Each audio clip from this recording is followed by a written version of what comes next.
So, ako po ay magluluto ng tofu kangkong with oyster sauce. Ito po yung kangkong. Ito po yung oyster sauce. At mga sangkap, paminta at cubes.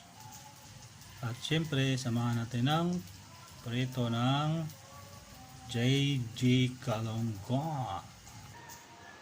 Prito na natin ng tofu.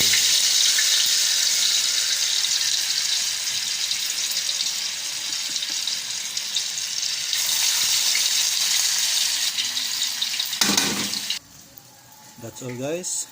Time check tayo. 11:07.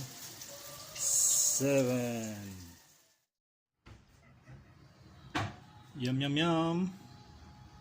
Luto na guys ang ating tofu kangkong with oyster sauce.